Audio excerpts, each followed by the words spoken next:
আজকে আমি বানাচ্ছি একেবারে নতুন তালের জিলিপি। বাড়িতে বানিয়ে খান, ছোট থেকে বড় সবার খুব ভালো লাগবে। বন্ধুরা, আরোহী কিচেনে আপনাদের সবাইকে স্বাগত জানাই। তাল নিয়ে নিচ্ছি, তালের বোটাটাকে আগে ছাড়িয়ে নেব।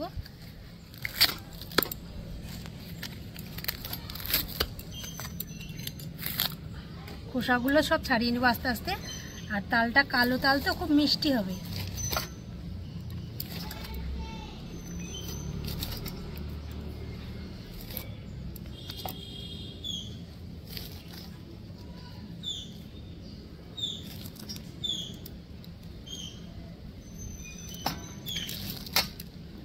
খুব ভালো করে ছাড়িয়ে নিয়েছি। আর এখানে একটা আটি নিয়েছি আমি, সবকটা নিয়ে নিই, অতটা আমার তাল লাগবে না। একটাকেই আমি পাল বের করে নেব। একটু মেখে নেব প্রথমে। আর এই তালটা খুবই মিষ্টি হবে, যেন জলে ধোয়ার কিংবা ভিজানোর কোনো দরকারই নেই।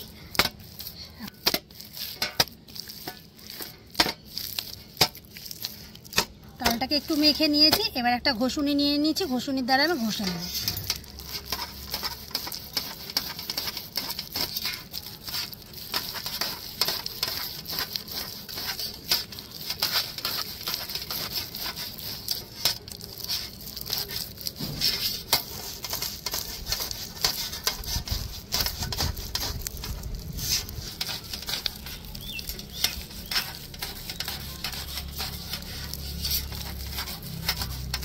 তালের আটি দিয়ে দেখুন কতটা তালের পাল বেরিয়েছে, অনেকটা। এটাকে আমি ছেঁকে নেব। একটা নেট নিয়েছি, নেটের দ্বারা ছেঁকে নেব।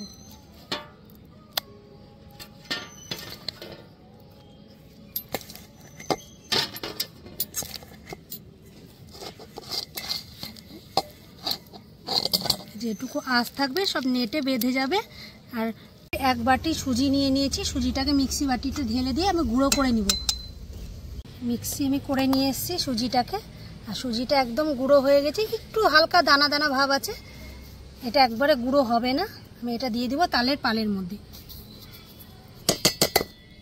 এই বাটির মাপ করে আমি হাফ বাটি নিয়ে নিয়েছি ময়দা,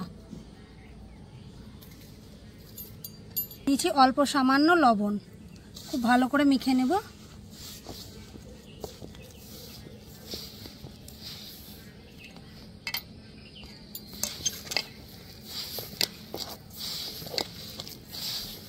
আস্তে আস্তে এইভাবে আটার মতন করে আমি মেখে নেব।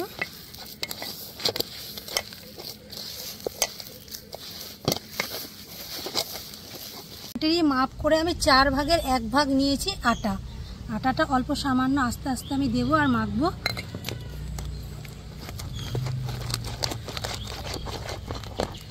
আর এটা খুব পাতলা করা যাবে না, একটু গাঢ় গাঢ় রাখতে হবে।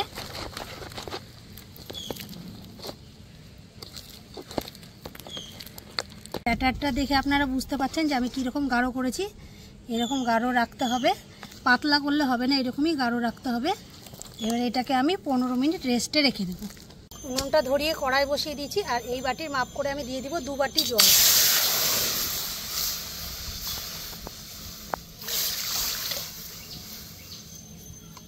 ওই বাটির মাপ করে দিয়ে দিব 2 বাটি চিনি।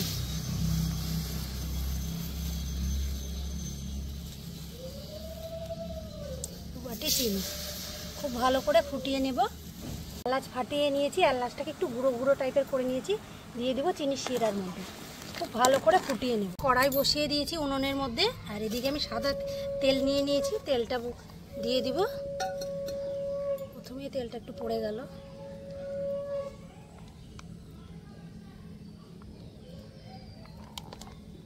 প্যাকেট নিয়েছি, আর দুধের প্যাকেটটাকে খুব ভালো করে ধুয়ে নিয়েছি।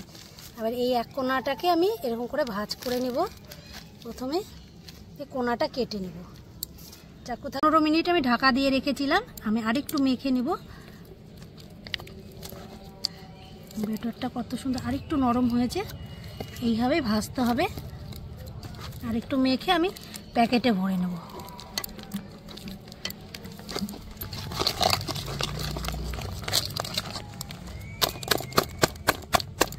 প্যাকেটের মধ্যে ভরে নিয়েছি আস্তে আস্তে।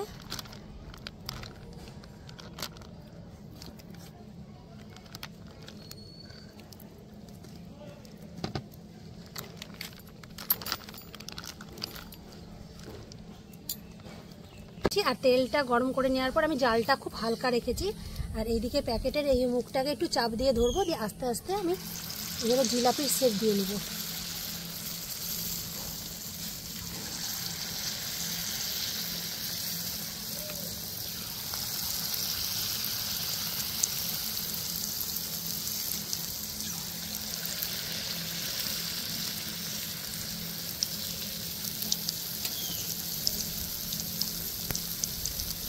আস্তে করে আমি একটু উল্টিয়ে দেব। দেখুন খুব হালকা ভাজবো, বেশি ভাজবো না।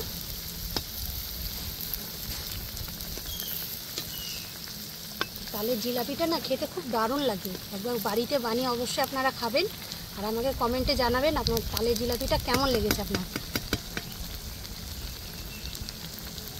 জিলাপিটা হালকা 1 থেকে 2 মিনিটের মধ্যে ভাজা হয়ে যাবে, বেশি ভাজার দরকার নেই। এই যে দেখুন কত সুন্দর আমি ভেজে নিয়েছি, একবারে ফুলেওছে টোপকা হয়ে। এটাকে আমি দিয়ে দিব রসের মধ্যে। রসটাকে ঢেকে রেখেছিলাম, দিয়ে দিব রসের মধ্যে। আবারও ঢেকে রাখবো। আরেকবার আপনাদেরকে করে দেখাচ্ছি। এইভাবে গোল করে এইভাবে আরেকবার পেঁয়াজ দিয়ে এইভাবে এবার আটকে নেবেন, সুন্দর হবে। আরেকবার এইভাবে দেখাচ্ছি, দেখুন খুব সুন্দরভাবে এইভাবে জিলাপি হয়ে যাবে। তালের জিলাপি এত সুন্দর লাগে খেতে, একবার বাড়িতে অবশ্যই বানাবেন।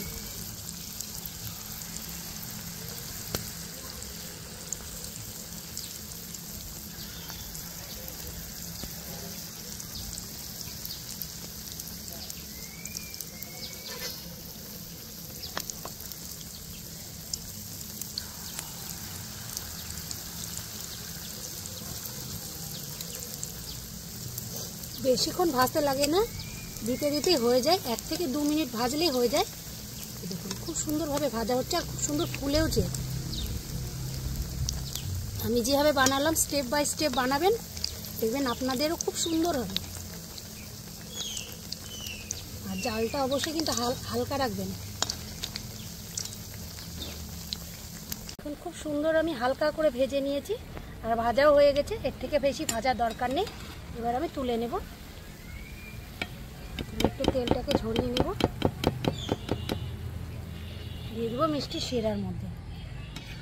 আমি 10 মিনিট মতো ঢাকা দিয়ে রেখেছি, বেশিক্ষণ ঢাকা দেওয়ার দরকারই নেই। দেখুন কতটা সুন্দর ভিজেছে, পুরো রস ঢুকে গেছে আর দেখতেও অপূর্ব লাগছে।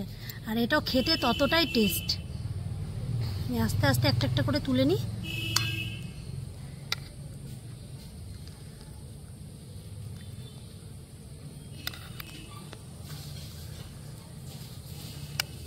তালের জিলাপি করা একবারে রেডি। আমার রেসিপিটি ভালো লাগলে আমাকে লাইক কমেন্ট শেয়ার করুন, আমার চ্যানেলটি সাবস্ক্রাইব করে রাখুন। আপনাদেরকে খেয়ে দেখাচ্ছি কীরকম টেস্ট হয়েছে।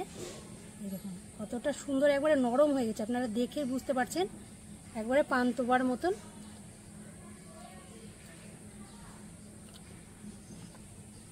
অপূর্ব টেস্ট হয়েছে।